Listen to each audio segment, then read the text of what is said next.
오늘은 분노 치료에 대하여 함께 같이 생각해 보도록 하겠습니다. 먼저 우리가 사례 이야기를 같이 한번 해봅시다.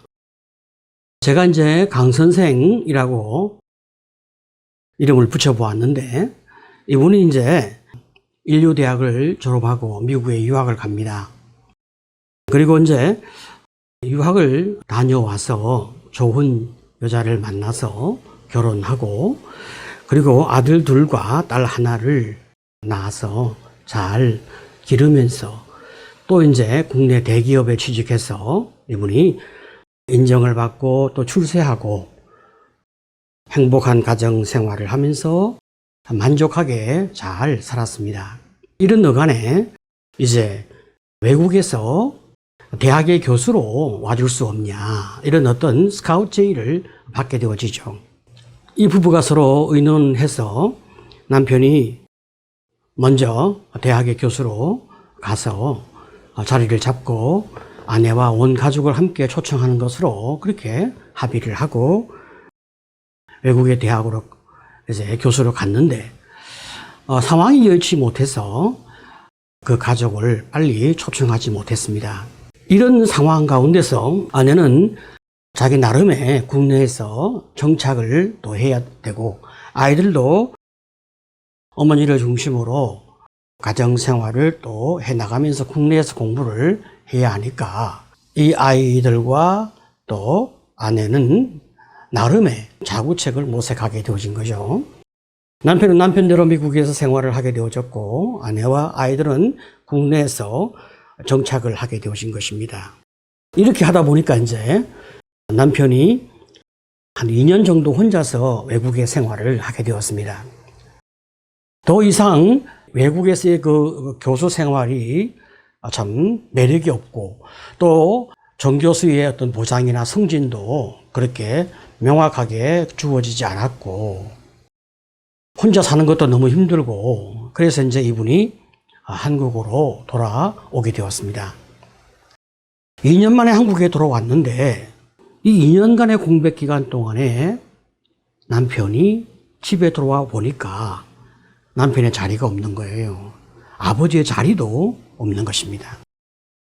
아내는 혼자서 살아남기 위해서 아내 나름의 몸부림을 쳐야만 했고, 또 아이들을 키우고 아이들을 뒷바라지하고 또 아이들을 돌보기 위해서 굳게 마음을 먹고 살다 보니까 아내는 혼자 사는 이 삶에 익숙해 있는 상황이었습니다. 아이들도 이미 이제 성장하면서 자기들의 생활에 익숙해 있고 아버지가 없는 그런 삶의 상황이 이미 몸에 배어 있는 거죠. 가정의 중심은 어머니였습니다. 아이들에게는 어머니만 있으면 아무 문제가 없는 그런 상황이었습니다. 이 남편이 집에 왔는데 가정은 새로운 질서로 인하여 자기는 있으나 마나한 사람이었고, 오히려 이 새로운 가정의 질서에 방해로운 그런 존재가 되어진 것입니다. 견딜 수 없는 고통과 그리고 불만과 분노가 남편의 마음 가운데 만들어지기 시작한 거예요. 내가 가정을 돌보기 위해서 내가 얼마나 수고하며 살았는데, 내가 아내를 위해서 얼마나 애쓰고 수고했는데, 내가 아이들을 위해서 얼마나 수고하고 애를 썼는데 어떻게 이럴 수가 있는가. 아내는 아이를 돌보고 아이를 뒷바라지하고 또 가정을 지키기 위해서 아내는 아내 나름의 이제 직장 생활도 하고 아이를 뒷바라지하면서 열심히 살았습니다. 아이들도 어머니를 중심으로 아버지 없는 그 가정에서 그들 나름의 열심히 수고하고 애를 썼습니다. 자, 그러지만 이 아버지는 외로운 삶의 상황 가운데서 나는 가족을 위해서 버티며 살았단 말이죠. 그런데 내가 돌아왔는데 내 자리가 없는 거예요.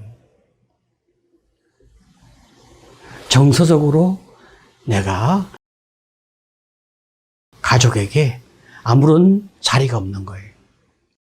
이 견딜 수 없는 고통 가운데서 남편으로서, 아버지로서 그는 점점 참을 수 없는 한계에 도달했어.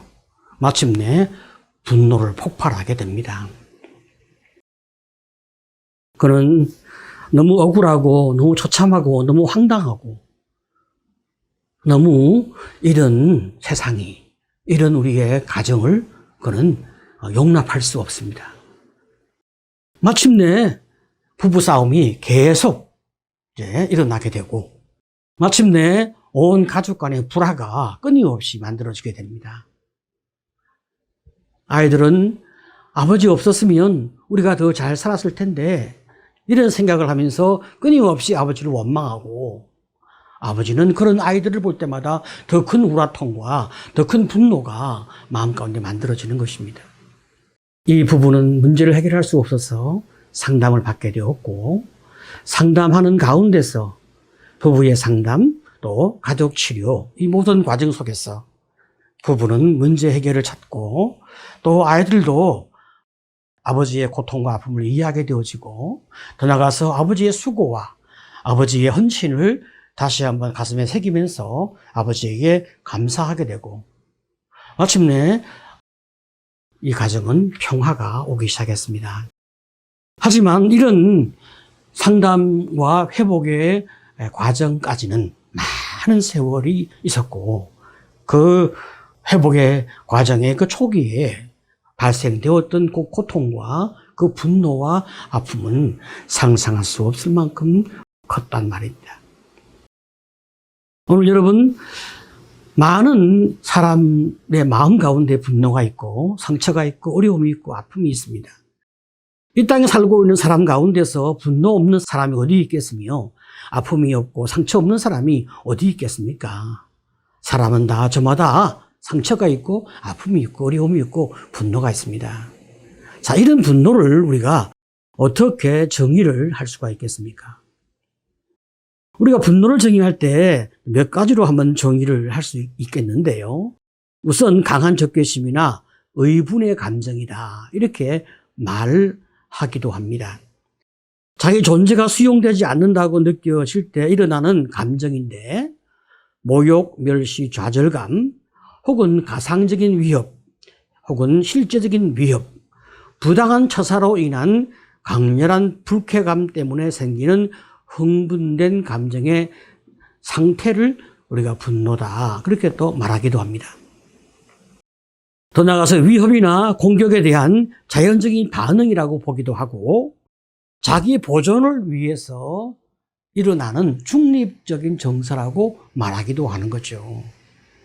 내가 너무 억울하니까 나를 지키기 위해서 내가 지금 화를 내는 거란 말이죠.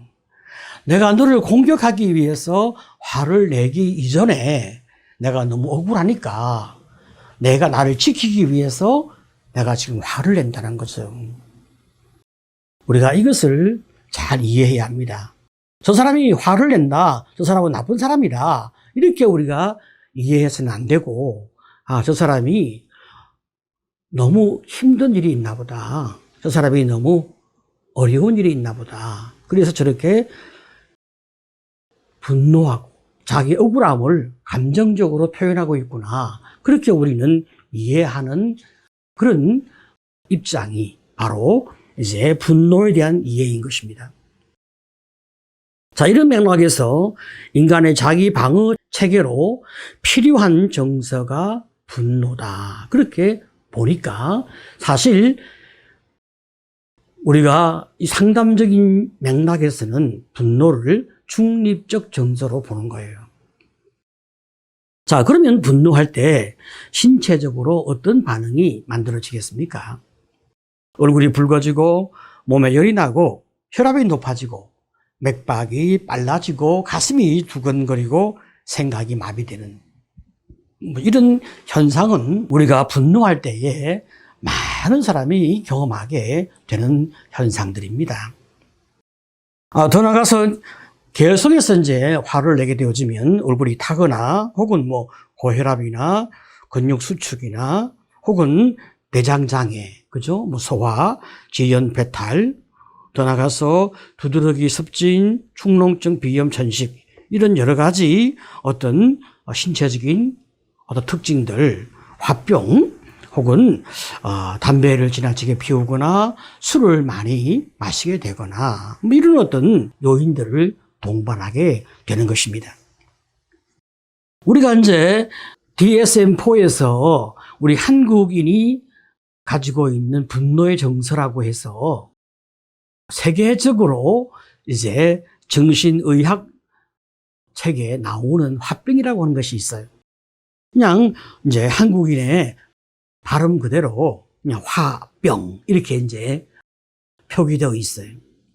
그 정의는 일종의 분노 증후군으로 그렇게 정의되어 있고, 증상은 불면증, 위장장애, 피로, 공황, 급사 공포, 우울, 감정, 소화불량, 식욕 부진, 호흡 곤란, 심계항진, 일반 통증 또는 두통, 상복부에 엉어리가 맺힌 느낌, 일종의 신체화 증상이라고 볼 수 있는 거죠. 이런 것들이 이제 증상으로 나타나진다는 거죠. 자, 그러면 그 특징이 무엇이냐 이렇게 보았을 때 한국의 문화적 유형으로 생긴 우울증의 한 형태로 이제 보고 있는 것입니다. 자, 그렇다면 원인은 또 무엇이냐? 유교 문화에 이제 가부장제에서 만들어진 여성의 삶, 그 분노가 한으로 만들어진 것이다. 이렇게 이제 이 DSM-4에서는 정의하고 있는 것입니다. 자, 그러면 한국인의 가부장 제도에서 만들어진 여성의 한이 무엇이냐라고 말할 때 바로 이제 삼종지덕이라고 하는 것이 있습니다. 어려서는 부모에게 순종하고, 결혼 후에는 남편에게 복종하고, 그리고 늙어서는 아들에게 종속되어지는 여자의 한. 참 너무 가슴 아픈 일이죠. 바로 이런 화병이 이제 한국인의 이제 문제가 되어지는 거죠. 물론 대체적으로 여자에게서 많이 나타나기도 합니다만은 남성에게서도 많이 또 나타나지고 있습니다. 자, 그렇다면 분노에 대해서 우리가 시각을 갖는다라고 말할 때 어떤 시각이 필요하겠습니까? 분노의 시각은요, 이제 한국인이 이 분노에 대해서 굉장히 싫어합니다.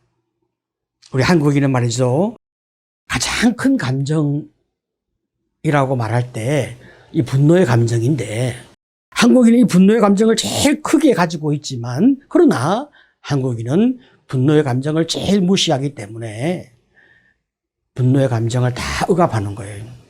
왜? 화를 내는 사람을 안 좋아해요. 화를 내는 사람을 위계인, 예의 없는 사람, 인격적으로 문제가 있는 사람, 이렇게 본단 말이죠. 그렇기 때문에 한국인은 그 감정의 문화가 억압의 문화로 그렇게 만들어져 있습니다. 자, 이런 맥락에서 참 우리 한국은 굉장히 감정 표현을 장려하지 아니하기 때문에 참 많은 문제가 있습니다.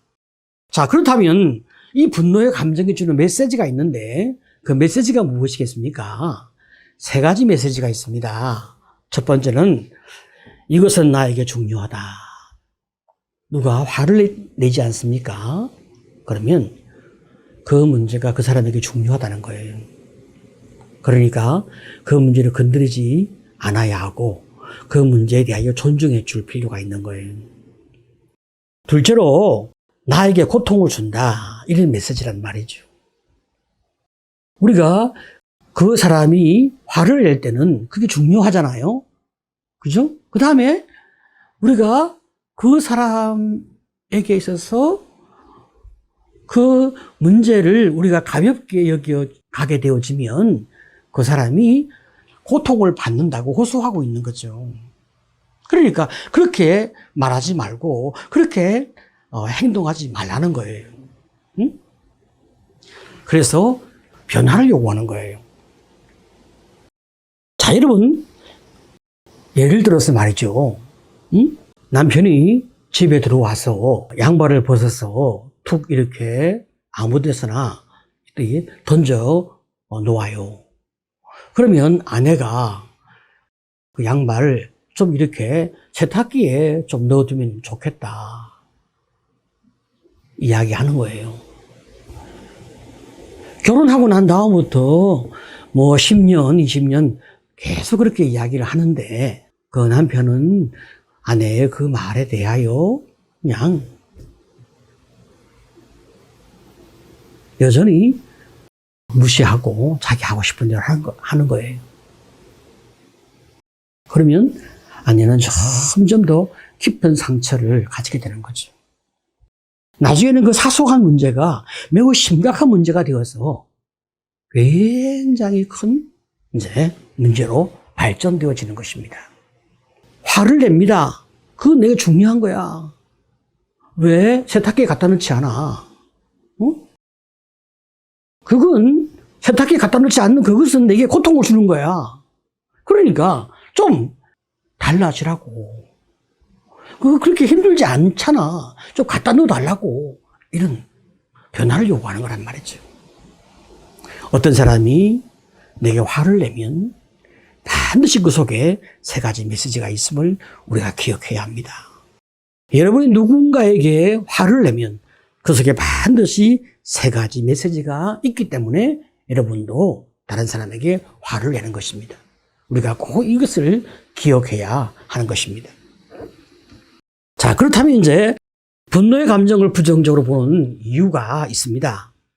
그 이유는 말이죠. 이제 종교 문화적인 그런 가치관에서 기인되어진 것입니다. 특별히 한국에 이제 영향을 준 가장 큰 종교들이 무엇이 있겠습니까? 유교가 있고, 불교가 있고, 기독교가 있고, 그리고 무속 문화가 있습니다. 이런 것들이 한국에 굉장히 많은 영향을 주었는데, 그럼 유교에서는 말이죠. 성숙하고 건강한 사람은 화를 내지 않는다. 그러면 화를 내는 사람은 성숙한 사람이 아닌 거죠. 소인배라 이 말입니다. 뭔가 문제가 있는 사람이기 때문에 화를 내는 거예요. 그래서 우리가 화를 낼 수밖에 없는 그런 억울한 상황이 되어도 차마 화를 못 내는 거예요. 참아야 되는 거예요. 불교에서는 뭐라고 가르칩니까? 모든 분노나 화는 다 욕심에서 기인되어진 거다. 그래서 욕심을 버려라. 그렇게 말한단 말이죠. 자, 그러면 내가 지금 화가 나고 억울하고 지금 내가 뭔가 고통이 있어서 내가 지금 화를 내려고 한다. 그럼 네가 욕심 때문에 그런 거야. 이는 문제가 참 많은 사람이구만. 이렇게 생각을 할 거니까 그만 나는 또 내 감정을 표현할 수 없는 거죠. 그러면 기독교는요? 참 안타깝게도 말이죠. 기독교와 성경은 좀 다릅니다. 이 기독교는 이 한국의 유교와 불교 영향을 받았어. 문화적 영향을 받아가지고 기독교는 화를 내는 거, 분노에 대해서 부정적이에요. 안 좋게 보는 거예요. 그런데 성경은 분노하는 거, 화를 내는 것을 인정하는 겁니다. 왜? 인간이 연약하고 인간이 죄인이기 때문에 인간이 그런 고통과 억울함이 있을 때 화낼 수 있음을 성경은 인정하는 거예요.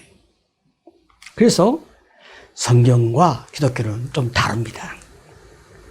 우리는 바라건대 기독교가 성경을 빨리 따라가서 우리 기독교도 분노를 인정하는, 화를 내는 것도 인정하는 그런 수용해주는 그런 문화가 필요하다고 보는 거죠.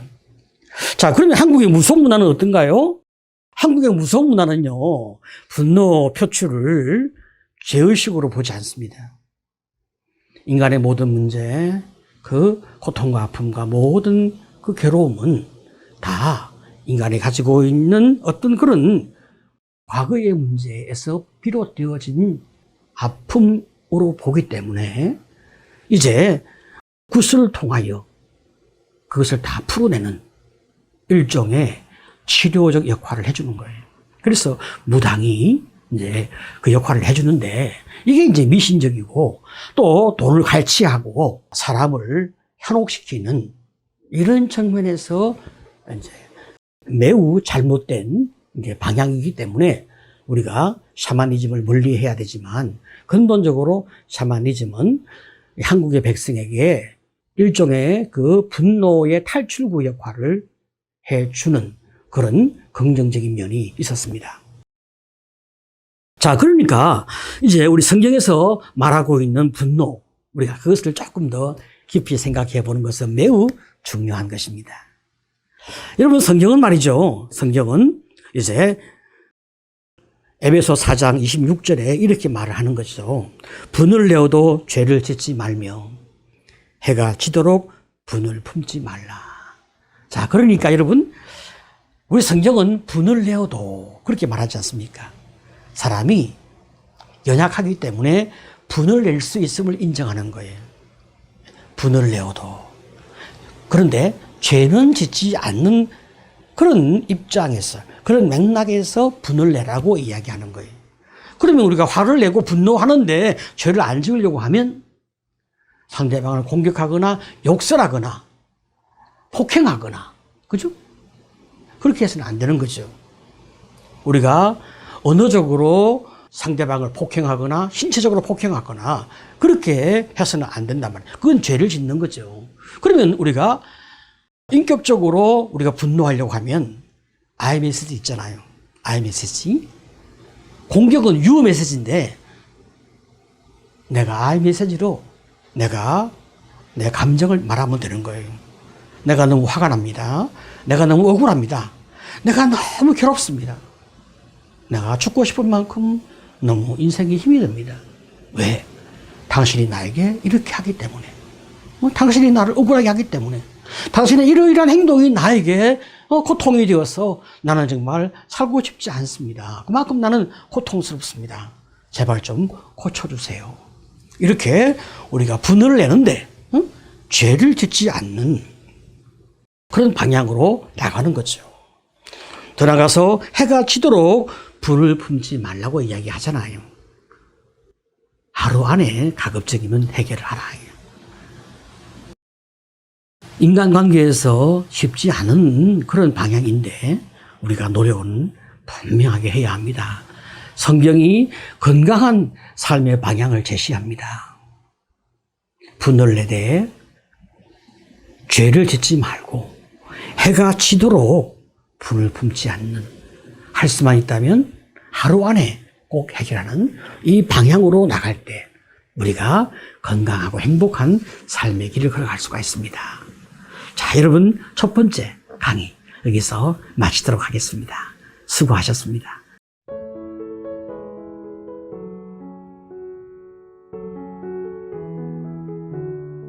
두 번째 강의를 시작하도록 하겠습니다. 우리는 앞에서 이제 분노의 여러 과정들을 좀 생각해 보았습니다. 자, 그러면 이제 분노의 원인이 무엇인지를 좀 생각해 보도록 하겠습니다. 분노의 원인은 제일 먼저 우리가 잘못된 생각, 왜곡된 생각 때문에 분노가 발생할 수 있습니다.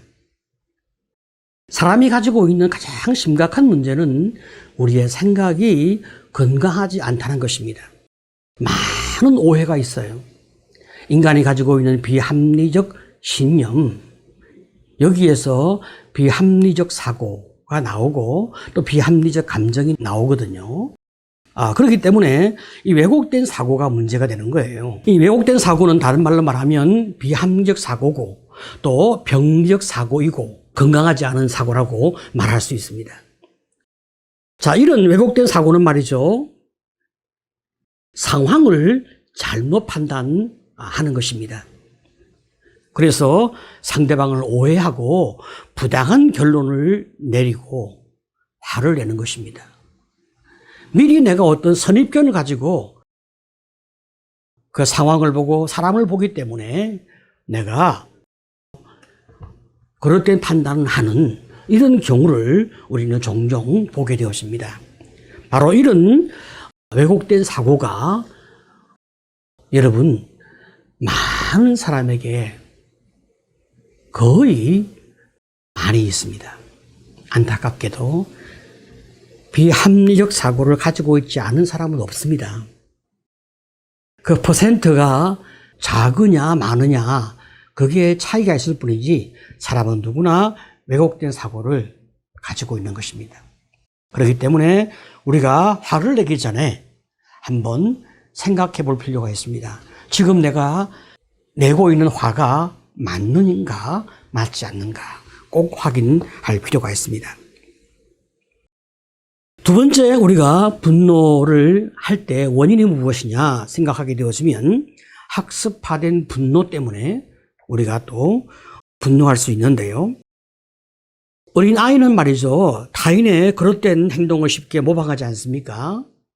우리는 말이죠, 어릴 때부터 심하게 벌을 많이 받고 자라난 아이를 보게 되어지면, 어릴 때부터 심하게 많이 맞고 자라는 아이를 보게 되어지면 그런 아이는 나중에 크고 난 다음에도 이제 쉽게 분노하고 쉽게 또 난폭한 행동을 하는 사람으로 바뀌어 가는 것을 보게 됩니다.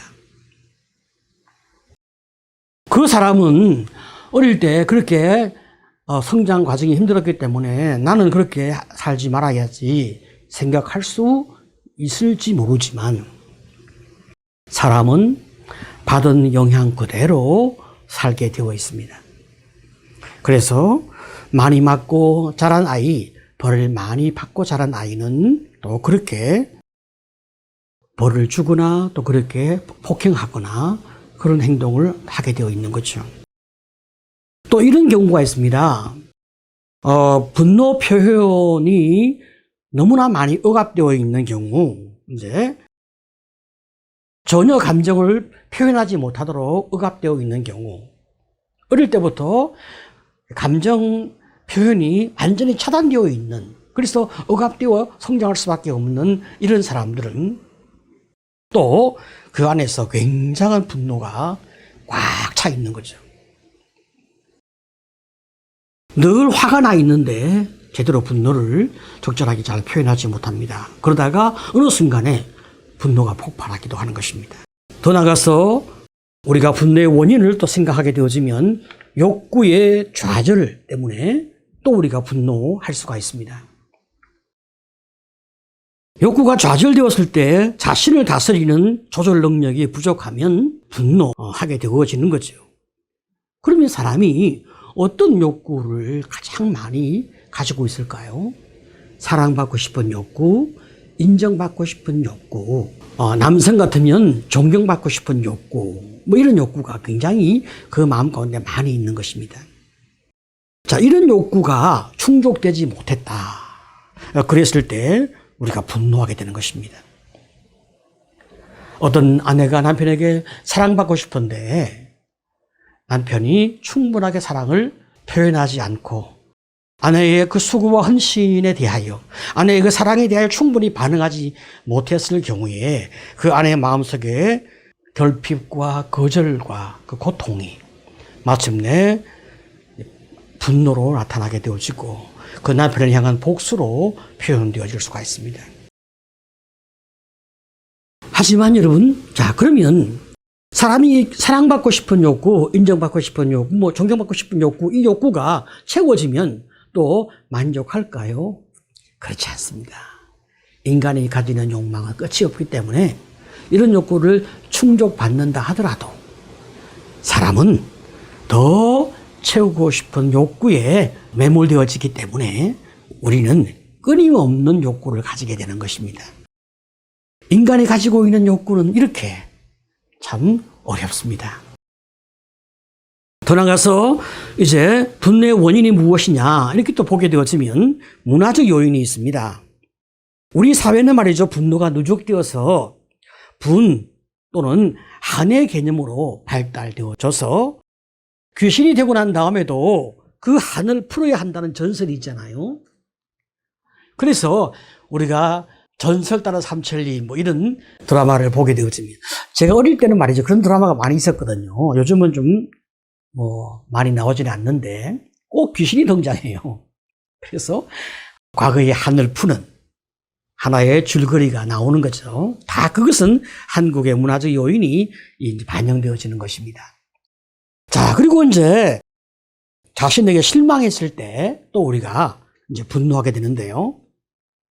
우리가 언제 자신에게 실망합니까? 하고자 했던 일을 못했을 때, 다른 사람의 의견에 끌려다닐 때, 중요한 약속을 잊을 때, 소중한 물건을 잃어버렸을 때, 똑같은 실수를 반복했을 때, 우리는 자신에 대하여 실망하고 분노합니다. 자기를 막 학대하죠. 더 나아가서 완벽주의와 빈약한 자아상, 이런 것 때문에 우리가 자꾸 이제 자기에 대하여 실망하게 됩니다. 자, 그러면 말이죠, 여러분. 분노를 이제 표현하게 되어지면 어떻게 우리가 분노를 표현하게 될까요? 자학적인 분노와 다학적인 분노가 있습니다. 자학적인 분노는 자기를 학대하는 거, 다학적인 분노는 다른 사람을 학대하는 거, 그러니까 다른 사람을 공격하는 거죠. 이 자기 학대가 이제 훨씬 더 심각한 문제가 되죠. 사실 남을 공격하면 다른 사람에게는 해를 주지만은 그 사람은 별로 고통을 많이 받지는 않습니다. 그런데 자기를 학대하는 사람은 남을 괴롭히지는 않지만 자기 자신을 괴롭히니까 굉장히 많이 어려워하죠. 자, 그러면 자학적인 분노는 분노 행동의 원인이나 책임을 자신에게 돌리지 않습니까? 하지만 다학적인 분노는 분노의 책임을 전적으로 남에게 돌리는 거죠. 그리고 자학적인 분노는 자신의 감정을 닫아버리고, 다학적인 분노는 남을 공격하니까 자기의 마음속에 엉어리가 남지 않습니다. 자, 이 자학적인 분노는요, 분노 표현 방법이 자기를 학대하니까 자기를 때리거나 가슴을 치거나 머리를 뜯거나, 그죠? 머리를 벽에 맞거나 자기를 괴롭히는 거죠. 하지만 이 다학적인 분노는 다른 사람을 적극적으로 공격하면서 남을 괴롭히고 남을 때리고 남을 공격하는 것입니다. 자, 그러면 자학적인 분노는 말이죠, 초조, 원한, 비통, 분노, 원망의 감정이 가슴 속에 있으면서 자꾸 스스로 사겨 나가는 거예요. 그러니까 깊은 우울증이 따라오게 됩니다. 자, 그렇지만 이 다학적인 분노는 말이죠, 다른 사람을 공격하면서 자기는 감정에 해소가 일어나니까 이 사람은 오히려 이제 병을 앓지는 않은데 주변 사람을 굉장히 많이 괴롭히는 것입니다. 그래서 주변 사람이 건강하지 않습니다. 그러면 이 사람들은, 이 다학적인 분노를 하는 사람들은 행복한가? 남을 공격하고 난 다음에 자기가 행복한 사람이 어디 있겠어요? 자기도 행복하지는 않습니다. 하지만 내 속에 감정의 찌꺼기를 쌓아두지 않기 때문에 적어도 나는 그래도 마음이 편하게 사는 거예요. 나는 왜 이렇게 문제가 많은가? 나는 왜 이렇게 삶이 어려운가? 다 저놈 때문이고 다 저것들 때문에 내 인생이 이렇게 어렵다 하면서, 내가 어려운 거는 맞는데 그걸 다 남 탓하니까 내 인생에 대해서 불행한 것을 남에게 전가하니까 자기 삶의 불행은 맞잖아요. 하지만 남이 더 괴로운 것입니다. 자, 그러면 남성과 여성의 분노 처리 방법이 어떨까요? 약간의 차이가 있는데요. 주로 이제 큰 카테고리에서 보면 남성들은 주로 외향적인 표현을 하고 여성들은 좀 내향적인 표현을 이제 하는 것이 좀 약간의 차이가 있는데요.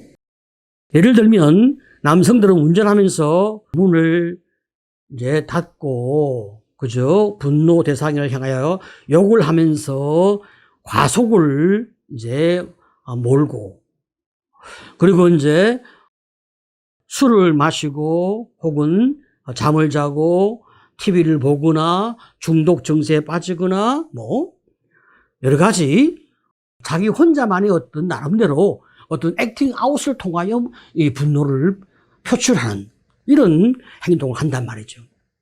자, 그렇지만 여성들은 이제 주로 참고 다른 방식으로 말로 떠들고 그 어떤 사람을 공격해도 간접적으로 공격을 하고 혹은 자기 분노를 덮고 침묵하거나 혹은 다른 일을 하면서 울거나 혹은 먹거나 자거나 혹은 머리에 변화를 주거나 충동 구매를 하거나 가사일에 전념하거나 일을 하거나 청소를 하거나 빨래를 하거나 수다를 떨거나 어떤 경우에 술을 먹거나 가출을 하거나 뭐 이런 식으로 주로 간접적인 표현을 하기도 한단 말이죠. 어떤 학자는 말이죠. 이 문화적으로 볼 때 한국 여성들은 분노를 한으로 승화시키는 그런 문화가 있다라고 이야기하면서 한국인의 어떤 그 살풀이춤 같은 것들이 한국인의 문화적 어떤 승화라고 이야기하기도 합니다. 여성의, 특별히 서구 여성의 경우에는 주로 분노가 우울증이나 알코올, 마약 이런 것으로 많이 표출되어졌다고 이야기하기도 하거든요. 여성의 그 매춘도 일종의 분노 행위로 보기도 하고 또 여성의 종교적 어떤 그런 표출 행위도 일종의 분노를 긍정적으로 표출하는 하나의 승화 작용으로 보기도 하는 그런 학자가 있습니다. 자, 그렇다면 분노하는 사람의 유형이 또 어떤 유형이 있을까요? 우리가 이제 분노하는 사람의 유형을 이제 보게 되어지면 적극적 공격형이 우선 먼저 있습니다. 이 적극적인 공격형은 말이죠. 남의 잘못을 지적하는데 주저하지 않고 성질이 불같아서 사소한 일에도 언제나 누군가와 싸우고 있는 것 같은 사람이 있습니다.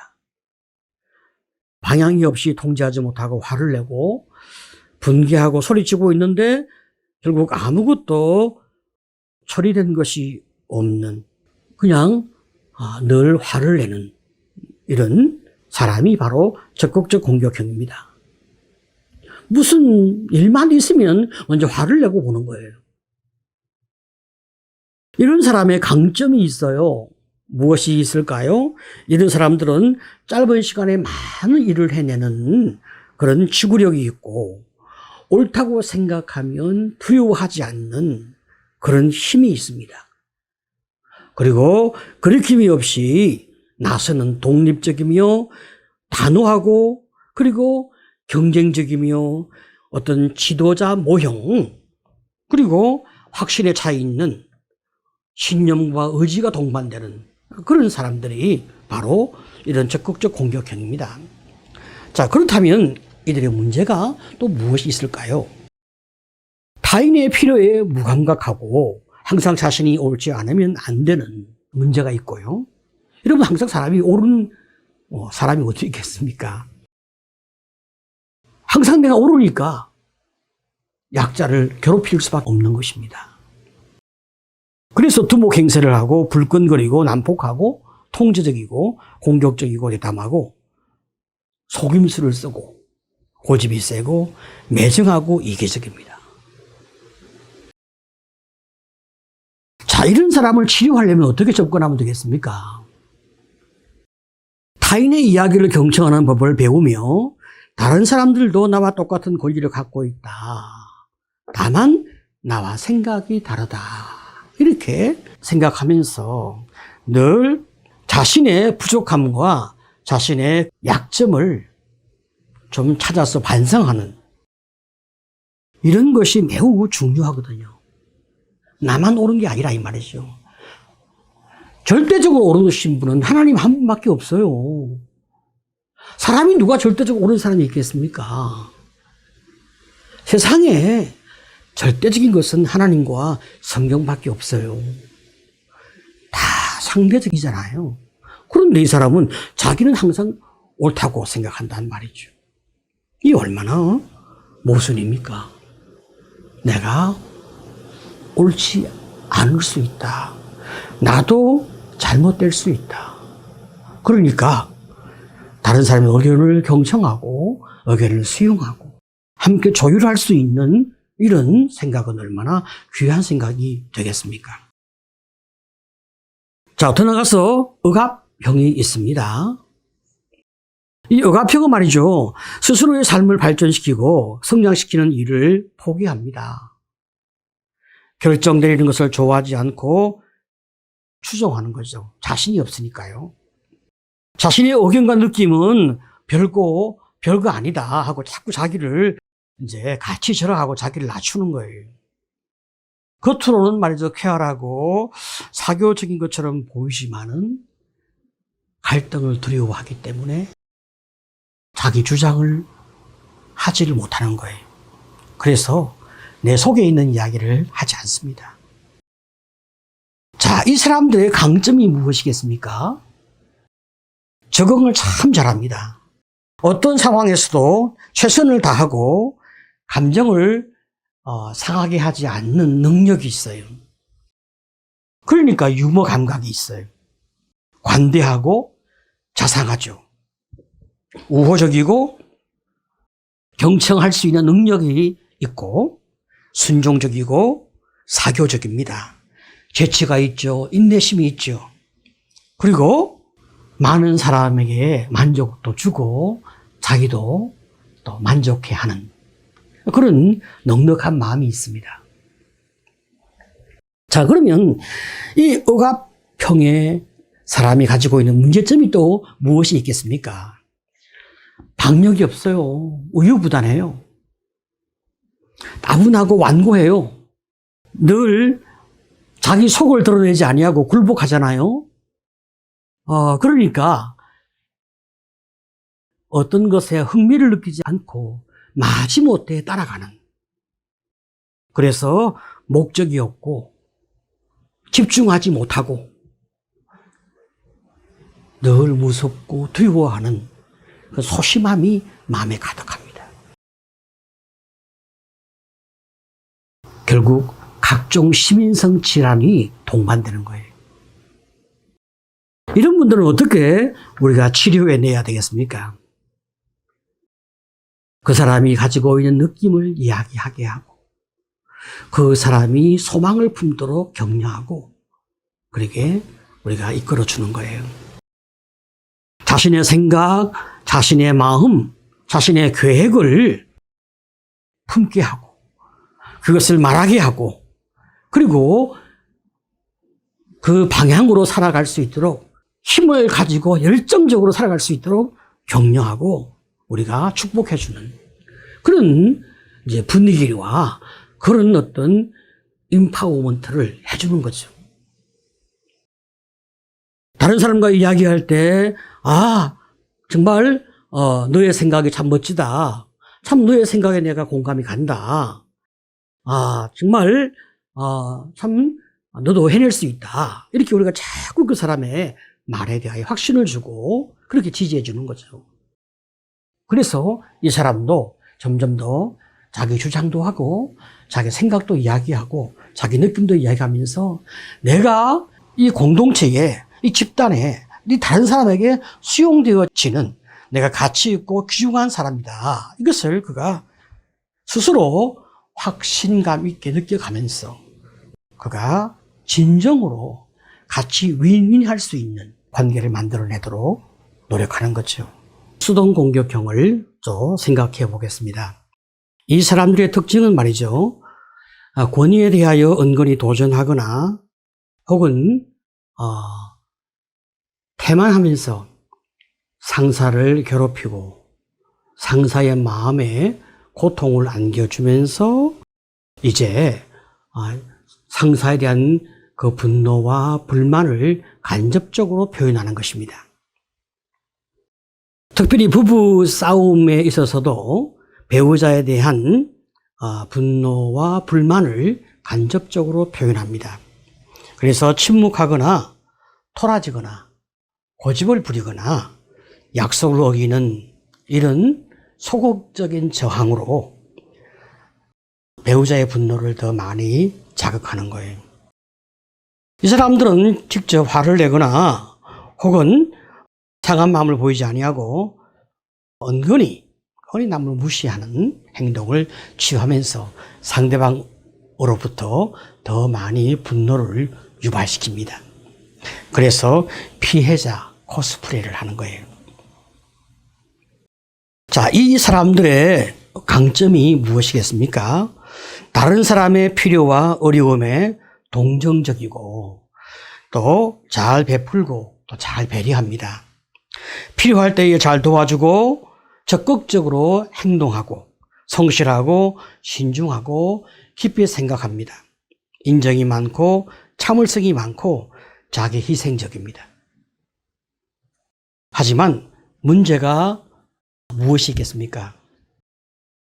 자주 침울하고 우울하고 불안해하고 무엇이 필요한지 말하지 않고 가족과 친구들의 황당한 요구를 떠맡고 실망하고 마음 상해하고 강박적이고 완벽주의적이고 이상주의자처럼 그렇게 행동하고 또 어떨 때는 아주 민감합니다. 자, 이런 수동공격형의 사람들을 어떻게 우리가 치료하면 좋겠습니까?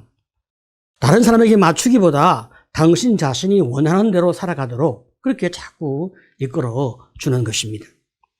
다른 사람이 내 기대에 부응하지 못할 때 은근히 분위기 잡지 말고 자신의 필요에 대하여 정직하게 말하도록 그렇게 훈련하는 것입니다. 어떤 사람은 너무나 오랫동안 이런 수동공격형의 유형으로 살아왔기 때문에 이런 경우는 그 부모가 너무 강한 사람이거든요. 그래서 그 속에서 살아남기 위해서 수동공격형이 되었기 때문에 자기 자신이 무엇을 원하는지, 내 안에 있는 어떤 상처가 무엇인지 그것조차도 찾기가 힘든 사람이 있습니다. 정말 가슴 아프고 정말 마음에 깊은 고통이 느껴지지만 그러나 한 걸음 한 걸음 시작하는 것입니다. 자, 이런 사람들 그 분노를 어떻게 치유하면 좋겠습니까? 제일 먼저 분노를 인식하는 것입니다. 내가 가진 분노가 어떤 분노가 있을까? 내가 분노를 먼저 인식하는 거예요. 내가 받은 상처가 어떤 것이 있으며 내가 받은 고통과 아픔과 불쾌감, 그 분노가 무엇인가 그것을 찾아내고 그것을 수용하고 그리고 그것을 내 것으로 내가 인정하는 거예요. 이 작업이 참 어렵고 힘듭니다. 누가 고통스러운 과거를 만나고 싶은 사람이 있겠습니까? 누가 어려운 환부를 다시 꺼내고 싶은 사람이 어디 있겠습니까? 그러나 치료는 그때 그 시절로 다시 돌아가서 그 아픔과 어려움의 상황을 다시 만나야 하는 것입니다. 그래서 먼저 분노를 인식해야 됩니다.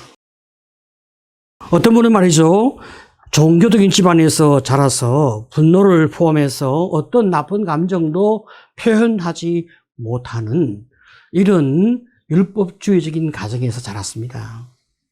어린아이가 어떤 나쁜 감정을 표현할 때마다 부모는 그에게 옷장에 들어가라 명령을 내렸고, 아이는 그런 감정을 말할 때마다 옷장에 들어가서 어두컴컴한 옷장에 들어가서 많은 시간 그 속에 무서워 떨며 있어야만 했습니다. 이 아이가 어떻게 자기의 감정을 말할 수 있겠습니까?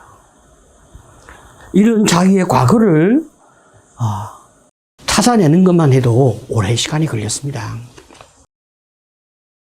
자, 여러분, 표현되지 않는 분노는 표현한 분노보다도 훨씬 더 해롭다 이 말입니다.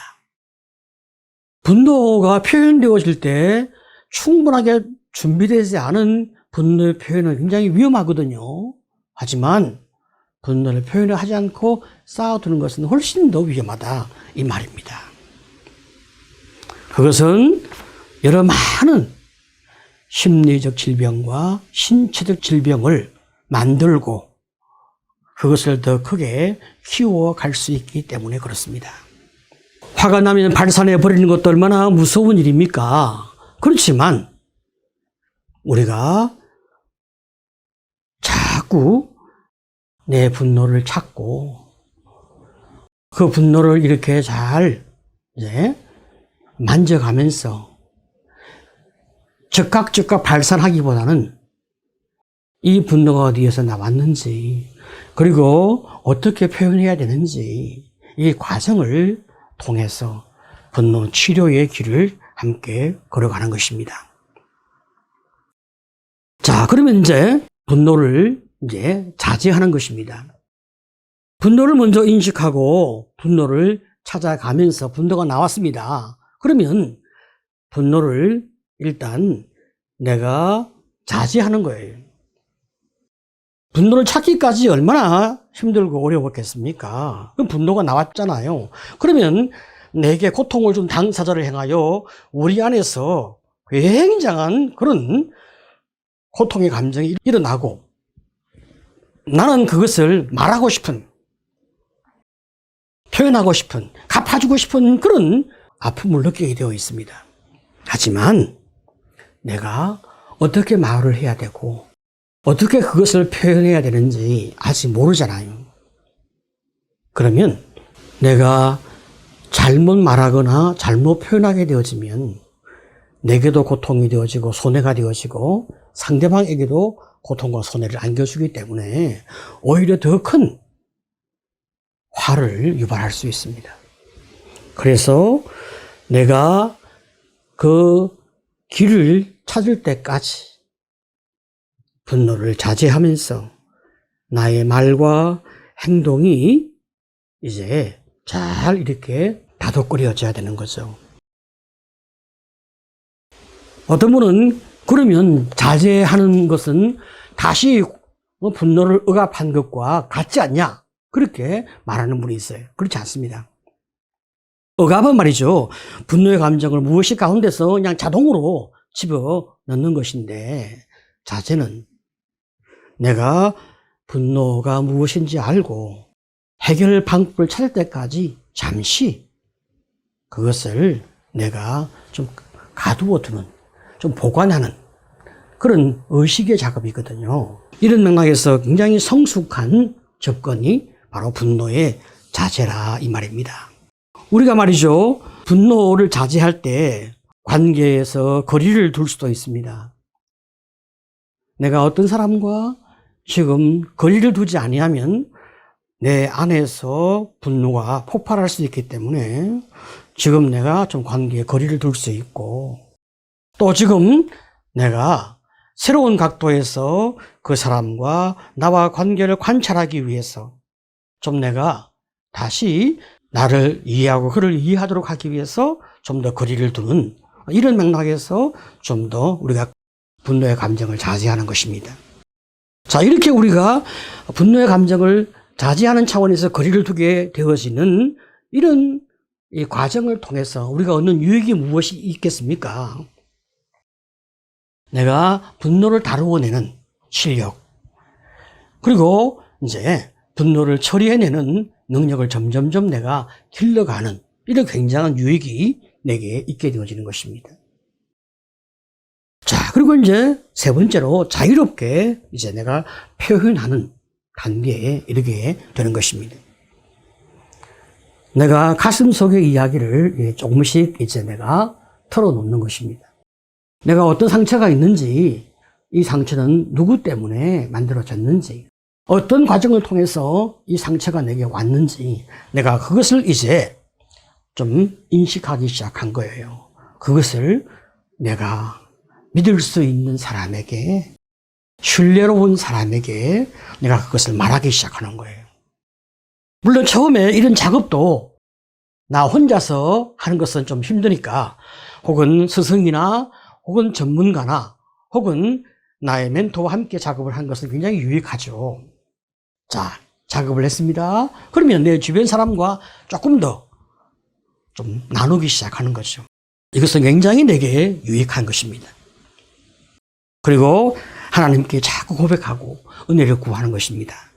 이렇게 자꾸 이야기하면 할수록 더 놀라운 은혜가 내게 임해서 내 상처가 더 명료해지고, 그리고 내 아픔과 상처에 대한 더 객관적 조명을 하게 되고, 그리고 마침내 내가 이제 전체적으로 내 문제를 볼 수 있는 그런 시각을 얻게 되는 것입니다. 자, 우리가 말이죠, 이렇게 접근하게 되어지면 마침내 분노의 깊은 원인을 찾게 되어지는데, 어떤 아이가 말이죠, 길 가다가 넘어지면 그 아버지로부터 이 바보 같은 놈, 넌 어떻게 그렇게 하는 짓이 늘 그 모양이지? 이렇게 비난받고 혼나고 무시당하고 상처받는 이런 고통이 있었어요. 이 아이가 그 마음 가운데서 아버지로부터 그런 소리 듣는 것이 너무 참 힘들었기 때문에 나는 절대 남에게 저렇게 말하지 않고 살아가야지 하고 수도 없는 결심을 한 거예요. 그런데 말이죠, 이 아이가 이제 놀랍게도 12살 때 동생과 함께 길을 가는데 누이 동생이 길을 가다가 넘어졌어. 그만 돌멩이에 머리가 탁 부딪히면서 머리에 피가 났단 말이에요. 그때 이 아이가 자기도 모르게 바보 같은 계집애, 너는 어떻게 하는 짓이 늘 그 모양이지? 이렇게 말을 한 거예요. 깜짝 놀란 거죠. 얘가 말하면서 깜짝 놀란 거예요. 지금 내가 하는 말이 너무나 누구와 닮았잖아요. 내가 그렇게 저런 식의 말을 하지 말아야지 하고 수도 없는 결심을 한 자기 아버지와 똑같은 말을 내가 지금 내 사랑하는 동생에게 하고 있잖아요.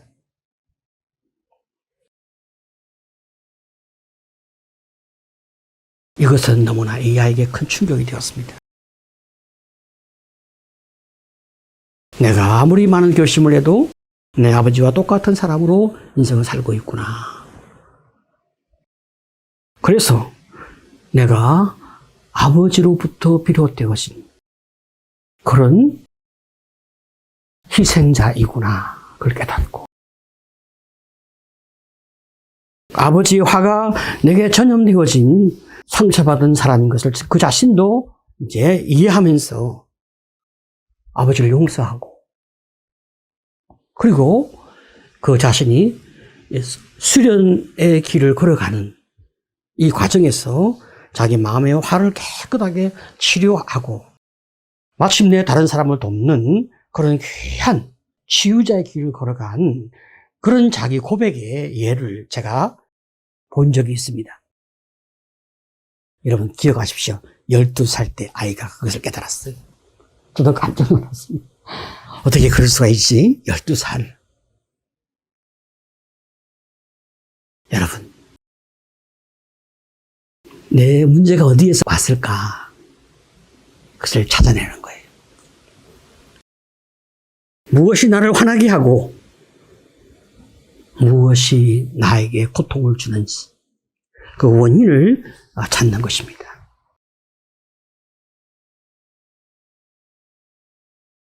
자, 이렇게 분노에 대해서 원인을 찾을 때 왜곡된 지각, 오해나 피해 의식에서 오는 분노가 있고, 시각 차이에서 오는 분노가 있고, 정보 부재에서 오는 분노가 있단 말이죠. 이런 것들을 잘 이제 우리가 한번 원인 분석을 해보는 거죠. 그런 다음에 이제 우리가 용서하고 잊어버리는 거예요. 분노가 없다면 용서는 거짓입니다. 진정한 용서는 분노를 수반하는 거예요. 그래서 먼저 유죄 판결이 있어야 돼요. 내가 나에게 잘못했다면, 내가 정말 고통을 받았다면 나는 고통에 대해서 분노하고 그리고 화를 내고 고통에 대해서 항거하고, 그렇기 때문에 반드시 그 속에 분노가 동반되는 거예요. 그게 유죄 판결이란 말이죠. 그런 다음에 내가 용서하는 거예요.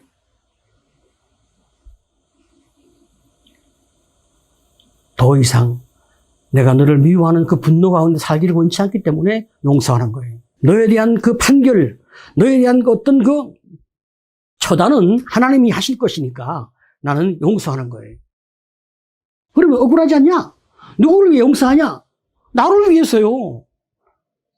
그 사람을 위해 용서합니까? 나를 위해 용서하는 거지. 왜? 내가 그 사람을 용서하지 아니하면 내 속에서 늘 괴롭고 분노에 찬 그런 내가 삶을 살 거 아니겠습니까? 그러니까 내가 나를 위해 그 사람을 놓아주고 용서하는 거예요. 그때 내 마음에 평안이 와요. 그리고 주의 말씀에 순종한 사람이기 때문에 하나님이 내게 복을 주시고 은혜를 주시는 거죠.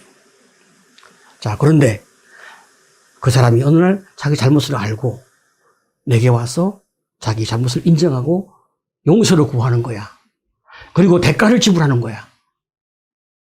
그러면 내가 그 사람에게 용서해주고, 그리고 그 사람과 내가 관계를 화해하는 것이에요. 용서와 화해는 다릅니다. 굉장히 인생 삶 가운데 화해를 할 수 있으면 너무 멋진 일이지만 그런 일은 많게 일어나지는 않습니다. 그렇기 때문에 우리는 용서하고 사는 거죠. 하나님이 나를 용서하신 것처럼 나도 저를 용서하오니 아버지 나를 더 많이 용서해 주시고 나를 축복해 주옵소서. 얼마나 멋진 삶의 모습이 되겠습니까? 자, 그러면 여러분 이제 우리가 5단계 상담 모델을 한번 더 생각을 해보겠습니다. 지금 여기에서는 이제 사건이 무엇이었냐? 고2 된 딸이 공부에는 관심이 없고 컴퓨터 게임, 만화책 읽기나 그리기 여기 자꾸 몰두하는 거예요. 대학에 가야 되는데 딸의 미래를 생각하니까 막막하고 염려 불안이 앞서면서 얘가 도대체 어떻게 살라고 하면서 분노가 폭발하는 거죠. 참 엄마의 마음이 이해가 됩니다. 자, 그때 이 엄마의 마음, 감정이 어땠을까요? 분노, 미움, 속상함, 답답함, 야속함, 불안, 근심, 안타까움, 뭐 이런 것이 그 속에 많았겠죠, 그죠? 자, 그럼 이러한 감정, 행동은 어디에 생겼나? 이 엄마가 말이죠, 자기를 생각해 본 거예요. 이 엄마가 어렸을 때 공부를 잘 해야만 자기 부모님이 인정해 주는 거예요. 자기 부모님이 두 분 다 대학 교수였거든요. 네가 대학 교수의 딸로서 성적이 좋아야 되지 않겠냐. 그것도 적당히 좋은 것이 아니라 최상위 성적이 있어야 부모 체면이 서지 않겠냐. 그러면서 웬만큼 공부하면 인정해 주지 않는 거예요. 조금만 성적이 떨어지면 굉장히 자기를 부끄러워하고 자기를 수치스럽게 보는 거예요. 그것 때문에 너무나 많은 고통 가운데 살아온 이 엄마가 지금 자기 문제가 해결되어지지 않았기 때문에 자기의 과거가 그대로 현재 똑같이 자기 딸에게 이제 그 삶이 나타나게 되는 거죠. 자, 그러면 잘못된 사고는 무엇이겠습니까? 공부를 잘해야 쓸모있는 사람이다. 자녀는 나의 소유물이기 때문에 내 뜻대로 해도 된다. 세상에는 무엇보다 성공이 중요하다. 이런 사고가 잘못된 사고가 아니겠습니까?